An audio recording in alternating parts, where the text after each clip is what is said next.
My neighborhood is both Mohammed El Kurd's neighborhood, which is the protagonist of the film, and also our neighborhood, because about 8 years ago I moved to Sheikh Jarrah. I no longer am in Jerusalem, but I moved to establish an editing room to work on my first documentary film in the region. And at the time, there were, a couple of already Israeli settlements there and a few flags that you could see, but it was nowhere what you see today in the neighborhood. And so over the following 8 years, I've really personally witnessed, together with my Israeli and Palestinian colleagues, the transformation of this neighborhood.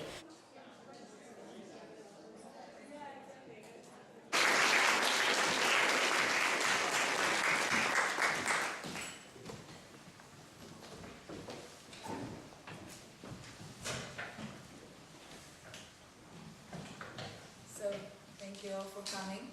Stories or a special area that make you more interested. I have to be honest that now when I watch the film again, I thought about, wow, it was just 2 years ago and so many things have changed in Israel. And especially I thought about demonstration. How back then it was, I don't know, the demonstrations were violent, but not as violent as it is right now. The situation was a little less extreme as it is right now. And I think that it's always challenging to wake up in the morning and say to yourself, I believe in human rights and I believe in non-violent resistance. Black or white, as we know, sometimes in human rights it's not. And we saw that what was beginning to happen in Sheikh Jarrah was opening the space for Israelis who had never been active before to actually take part. So the Israelis who would go into Budrus were the sort of radical left of Israel. And the Israelis that go into Sheikh Jarrah are the more mainstream left. Still left, but more mainstream.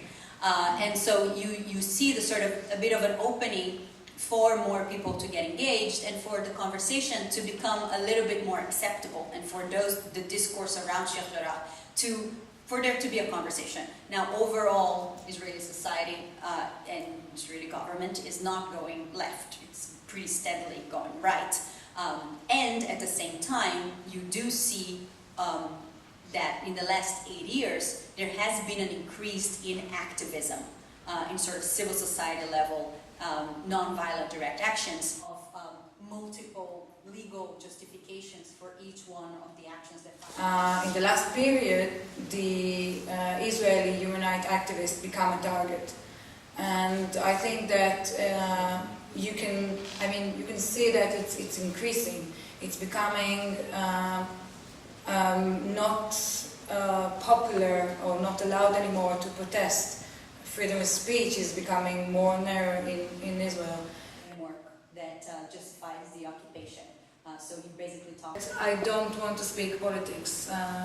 When people ask me about my views, of course I have political views, but I'm always saying the answer that I used to say as a spokesperson of Amnesty, that I'm